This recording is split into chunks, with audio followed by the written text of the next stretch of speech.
நமஸ்தே. பெரியவா சரணம்.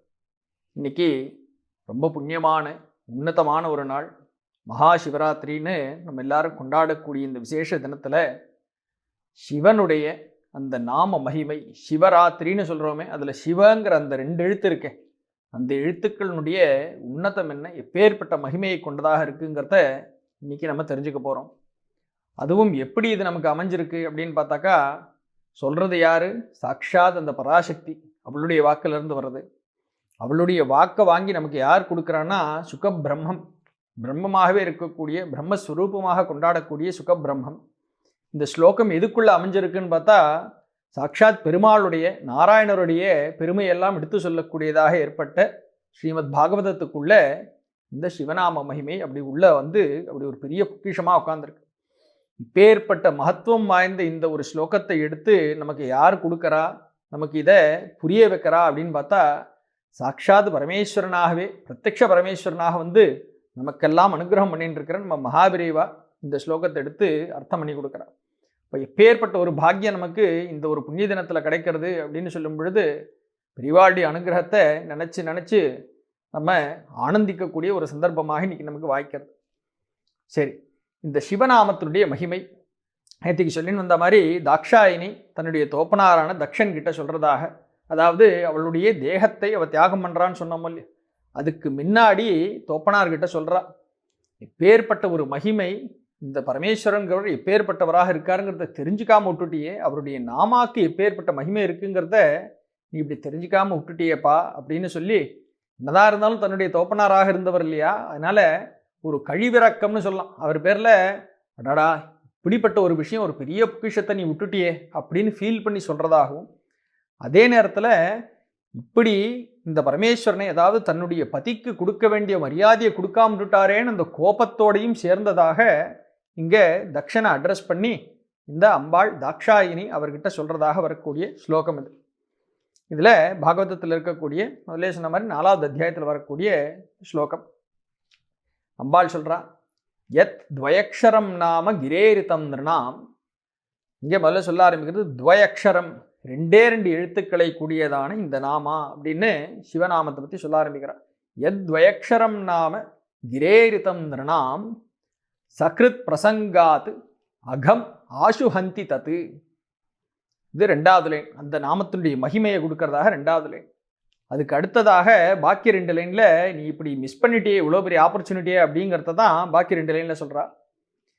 பவித்ர கீர்த்திம் தம் அலங்கிய சாசனம் பவான் அஹோ துவேஷ்டி சிவம் சிவேதரஹா அப்படின்னு தன்னுடைய மனசில் இருக்கிற கஷ்டத்தை அவர்கிட்ட சொல்கிறா.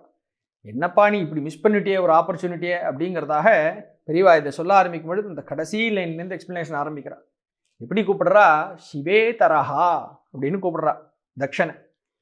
சிவேதரஹா அப்படின்னா சிவ இதரஹா, சிவனிலிருந்து இதரராக, அப்பாற்பட்டவராக, மாறுபட்டவராக எவர் இருக்காரோ அப்படின்னு அர்த்தம் பண்ணுறது.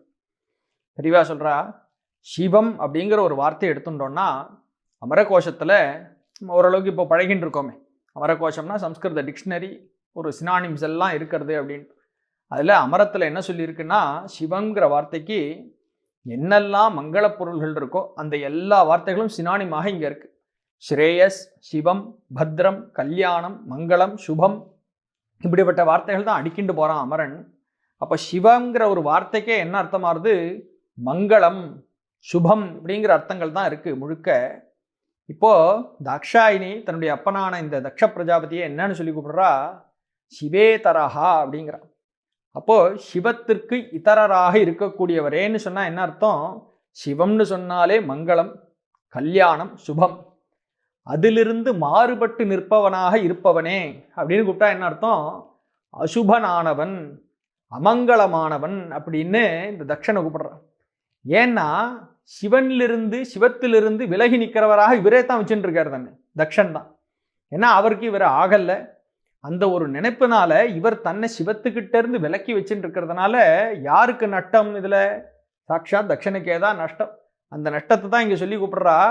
அவருண்டேருந்து விலகி இருக்கிறது உனக்கு தான்ப்பா நஷ்டம், நீ புரிஞ்சுக்காம விட்டுட்டியே, இப்படி சிவேதரனாக நிற்கிறியே அப்படின்னு சொல்லி அந்த கடைசி வார்த்தை அது சொல்கிறா.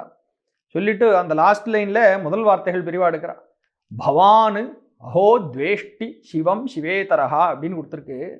பவான் அப்படின்னு சொன்னாக்கா மரியாதையோட கூப்பிடுறது, எதிர்க்க இருக்கிறவரை தாங்கள் அப்படின்னு மரியாதையோட சொல்கிறோம் இல்லையோ, அந்த மாதிரி இங்கே தாக்ஷாயினி ஒரு மரியாதை போட்டு கூப்பிடுறா இங்கே அப்பாவை. எதுக்காகன்னு கேட்டால் அர்த்த புஷ்டியோட கூட்டினதான மரியாதை இங்கே. ஏன்னா இந்த தக்ஷன் தனக்கு சிவன் மரியாதை கொடுக்கல, தனக்காக அவர் எழுந்து நிற்கலன்னெலாம் பண்ணிட்டு தானே இவ்வளோ ஒரு சேட்டை பண்ணிட்டு இருக்கான். மரியாதை குறைச்சல்னு நினச்சிண்டு அதுக்காக இவ்வளோ ஒரு இவர் பேரில் ஒரு கெட்ட விஷயங்கள்லாம் மனசில் வச்சுட்டு சிவன் இந்த பண்ணிட்டு இருக்கானே, அதனால நான் உனக்கு மரியாதை கொடுத்தே கூப்பிட்றேன்ப்பா, பவானு தாங்கள் அப்படின்னு சொல்லி கூப்பிட்றேன். ஆனால் எப்படி மிஸ் பண்ணிட்ட, பவானு அஹோ துவேஷ்டி. அஹோ அப்படின்னா இந்த இடத்துல ஐயோ இப்படி போய் பேர்பட்ட சிவன்கிட்ட நீ ஒரு துவேஷத்தை வளர்த்துட்டு நிற்கிறியே, அதை சொல்லும் பொழுதும் பவான்னு நீ மரியாதை தானே எதிர்பார்த்த, உன் மரியாதையோடய சேர்த்து சொல்கிறேன்னு அர்த்தபுஷ்டியோடு இங்கே மரியாதை கொடுக்குறா அப்படின்ட்டு பெரியவாதை பற்றி சொல்கிறான். பவான் அஹோ துவேஷ்டி சிவம் சிவேதரஹா. அவரெண்ட போய் நீ இப்படி ஒரு துவேஷத்தை வளர்த்து வச்சுட்டு நிற்பியோ, அப்படி நிற்கிறதுனால ஆஹா என்ன ஆச்சு, அச்சிச்சோ பாவம் நீ தானே கடைசியில் அமங்கலமானவனாக சிவேதரனாக நிற்கிற அப்படின்னு சொல்லி வருத்தப்பட்டுன்னு சொல்கிறா. அதுக்கு முந்தின லைனில் இந்த சிவன் இப்பேற்பட்டவராக இருக்கார், இவரெண்ட போய் நீ பாய்ச்சின்னு நிற்கிறியே, இவர் யாருன்னு தெரியுமா உனக்கு அப்படின்னு கேட்டு பவித்திர கீர்த்திம் தம் அலங்கிய சாசனம் அப்படிங்கிறார். பவித்திர கீர்த்திம், கீர்த்தின்னு சொன்னாக்கா ஒரு புகழ், பெரும் புகழ் நம்ம சொல்லலாம். எப்படி இருக்குது பரமேஸ்வரனுடைய கீர்த்தி, அம்பாள் சொல்கிறா பவித்திரமான கீர்த்தி. பவித்திரம்னு சொன்னாக்கா அப்பழுக்கற்றதாக நிஷ்கலங்கமாக ஒருத்தன் கை காட்டி இப்படின்னு கேட்க முடியாத மாதிரி ஒரு பவித்திரம், அத்தனைக்கு உன்னதம், அத்தனைக்கு ஒரு பியூர் இம்பெக்கபிள்னு சொல்கிறோமே, அப்படிப்பட்ட ஒரு கீர்த்தி பரமேஸ்வரனுடைய கீர்த்தி. அப்படி இருக்கிறவரை போய் நீ இப்படி புரிஞ்சுக்காம விட்டுட்டியே, அவர் யாரு அப்படின்னா தம் அலங்கிய சாசனம். அலங்கிய சாசனம், அவருடைய சாசனம், அவருடைய ஒரு ஆர்டர் என்ன சொல்கிறாரோ அதை யாரும் மீறுவதில்லை. இந்த லோகங்கள்லாம் எப்படி நடக்கிறதுன்னு நினச்சிட்டு இருக்கேன், இந்த லோகங்களில் யார் யார் என்னென்ன வேலை பண்ணணும், எப்படி நடக்கணும்னு ஒரு ஆர்டர் கிரியேட் பண்ணி அந்த ஆர்டரை எல்லாருக்கும் கொடுத்து இப்படி இப்படி செய்யுங்கோன்னு அவர் சொல்கிறார். அதன்படியே தான் எல்லாரும் நடந்துட்டு இருக்கா இந்த லோகங்களில். அவருடைய ஏன்னா சிவனுடைய உத்தரவை மீறக்கூடியதாக யாரும் கிடையாது, யாரும் மீற மாட்டார். அப்பேற்பட்டவராக அவர் இருக்கார், லோகத்துக்கெல்லாம் தலைவராக இருக்கார். அதனால அவர் உத்தரவை ஒருத்தரும் மீறுறது கிடையாது.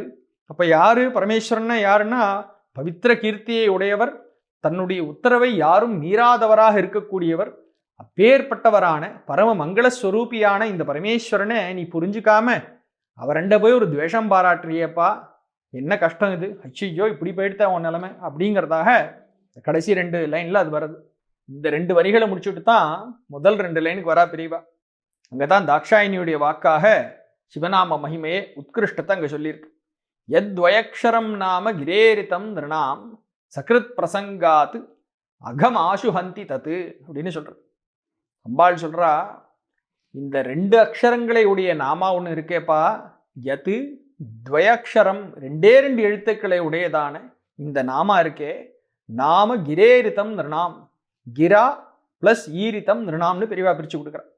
அதாவது நாம கிரான்னாக்கா இந்த ஒரு நாமத்தை சொல்லக்கூடியதான சிவநாமான்னு சொல்லக்கூடியதான இந்த ஒரு வார்த்தை இருக்கே, நிருணாம் ஈரிதம், இதை இந்த மக்கள்லாம் சொன்னாக்கா அவர்களுக்கு எப்பேற்பட்ட அனுகிரகம் கிடைக்கிறது தெரியுமா அப்படின்னு அடுத்த லைனில் சொல்ல போகிறா. இங்கே பெரியவா சொல்கிறா, சாதாரணமாக பரமேஸ்வரன்னு சொன்ன உடனே பஞ்சாட்சரர் அப்படின்னு அவரை பற்றி நம்ம நினச்சிட்டு இருக்கோம், 5 எழுத்துக்களை சொல்கிறது, 5 எழுத்தை உடைய மந்திரத்தை உடையவர்னு. இங்கே அவ்வளோ கூட காம்ப்ளிகேட் பண்ணலை, எனக்கு ஏன் அவ்வளோ கஷ்டம், இந்த 2 எழுத்தை சொன்னேன்னா போகிறோம் அப்படின்ட்டு இன்னும் சிம்பிளிஃபை பண்ணி சொல்கிறா. இந்த 2 எழுத்து தான், ஷி வங்கிற 2 அக்ஷரங்கள் மாத்திரம்தான். இந்த 2 அக்ஷரத்தை எப்படி உச்சரிக்கணும், எப்படி சொன்னால் தான் பலன் கிடைக்கும்னு எல்லாம் இருக்கா அப்படின்னு நம்ம கொஸ்டின் வரும். அது அடுத்த லைனில் அம்பாள் சொல்கிறா, சக்ருத் பிரசங்காத்து அகமாஷு ஹந்தி தத்து. எப்படின்னாக்கா எத்தனை தடவை ஜபம் பண்ணணும், எப்படி ஜபம் பண்ணணும், அதாவது குளிச்சு கிழிச்சு மடியா எப்படி ஒரு ப்ரொசீஜர் சொல்லியிருக்கோ அதுபடி சொல்லணுமான்னு கேட்டால் அது கூட வேண்டாம்ப்பா அப்படிங்கிறா அம்பாள். என்ன சொல்கிறா, எத்தனை தடவை சொல்லணும்னா சக்ருத்து ஒரே ஒரு தரம் சொன்னேன்னா போதும். அதுவும் எப்போ சொல்லணும், எப்படி சொல்லணும், பிரசங்காத்து, ஏதோ ஒரு பேச்சு பேசின்னு இருக்கோம், ஒரு அரட்டை அடிச்சுட்டு இருக்கோம், ஒரு பிரசங்கம் நடக்கிறது, அதுக்கு நடுவில் தெரிஞ்சோ தெரியாமலேயோ பரமேஸ்வரனை தியானம் பண்ணுறோம் ஜபம் பண்ணுறோங்கிற நினைவு கூட இல்லாமல் இந்த ஷி வாங்கிற 2 அக்ஷரங்களை மாத்திரம் ஒரு உச்சாரணம் பண்ணியாச்சுன்னு சொன்னாலே இப்பேற்பட்ட அனுகிரகம் கிடைக்கிறது தெரியுமா அப்படின்னு அம்பாள் சொல்கிறா. இந்த இடத்துல பெரியவா சொல்கிறா, உதாரணமாக சொல்ல போனாக்கா நம்ம ஏதோ ஒரு பேச்சுக்கு நடுவில் ஒரு அரிசி வடாம் அப்படின்னு சொல்கிறோம், ஒரு சேவப்பு அப்படின்னு சொல்கிறோம்னாக்கா இந்த அரிசி வடாங்கிற 2 வார்த்தை சேர்ந்து வரும்போது சிவன்னு அங்கே ஒன்று வந்துடுறது, சிவப்புன்னு சொல்லும் பொழுது சிவன்னு வந்துடுறது. அது மாதிரி ஒரு பேச்சு வழக்கில் ஏதோ வார்த்தைக்கு நடுவில் சிவன்னு வந்துருத்துனா கூட போருமா. அதை கூட கேட்ட உடனே இந்த குழந்தை சிவநாம ஜபிச்சுட்டான், இவனுக்கு உடனே ஒரு அனுகிரகத்தை கொடுத்துடணும்னு அவர் கொடுக்க காத்துன்னு இருக்காருங்கிறத பெரியவா ஹைலைட் பண்ணி காமிக்கிறார். என்ன அனுகிரகம் கிடைக்கிறது அங்கே தான் சொல்கிற அடுத்த லைனில், அகம் ஆஷு ஹந்தி தத்து. ஆஷுன்னு சொன்னாக்கா இம்மீடியட்லி, இன்ஸ்டன்ட்லி, ஆஷு கவின்னு சொல்கிறோமே, அந்த மாதிரி இங்கே பரமேஸ்வரன் எப்படி இருக்காருனாக்கா ஆஷு தோஷின்னு பேர். அவர் உடனே சந்தோஷப்படுபவர், அந்த க்ஷணத்திலே திருப்தி அடைபவராக அவர் இருக்கார். அப்போ இங்கே என்ன பண்ணுறார், இந்த நாமாவை உச்சரித்தவனுக்கு ஆஷு அகம் ஹந்தி. அகம்னு சொன்னாக்கா பாப்பம், அவனுடைய பாப்பங்களை எல்லாம் உடனே பொசுக்கி தள்ளிவிடுறார். அப்போ இந்த 2 அக்ஷரத்தை தெரிஞ்சோ தெரியாமலேயோ ஒருத்தன் வாயினால சொல்லிவிட்டான்னாலே அவனுடைய பாபங்கள் முழுக்க அழிஞ்சு போய்டுறது, புசுங்கிடுறதுன்னு சொன்னான். பேர்பட்ட உத்கிருஷ்டமான நாமா இந்த சிவநாமா, இதை தெரிஞ்சுக்காம போயிட்டேப்பா அப்படின்னு தாக்ஷாயினி இங்கே தக்ஷன்கிட்ட சொல்லி கொடுக்குறா. அப்பேற்பட்ட சிவநாம மகிமையை இன்னைக்கு சிவராத்திரி அன்னைக்கு தெரிஞ்சுண்டு இந்த பரமேஸ்வரனுடைய அனுகிரகத்தை, அதுவும் எப்படி சாதாரணமாகவே ஆசுதோஷியாக அள்ளி கொடுக்கிறவராக உட்காண்டிருக்கிறவரை இப்படிப்பட்ட ஒரு விசேஷ தினத்தில் இன்னும் நன்னா கெட்டியாக பிடிச்சுண்டு பெரியவா காமிச்ச வழியில் அவருக்கு உண்டான ஒரு அபிஷேக ஆராதனங்கள் நம்மால் ஆகக்கூடிய வரைக்கும் இன்னைக்கு முடிஞ்ச வரைக்கும் இன்னைக்கு உபவாசமாக இருந்துண்டு இந்த பரமேஸ்வரனை அவருடைய அனுகிரகத்தை வேண்டி இன்னும் கெட்டியாக அவர் காலை பிடிச்சிக்கிறதுக்கு பெரியவாளே நமக்கு அனுகிரகம் பண்ணட்டும்னு இந்த பரமேஸ்வரனை நம்ம பிரார்த்தனை பண்ணிப்போம். பெரியவா சரணம்.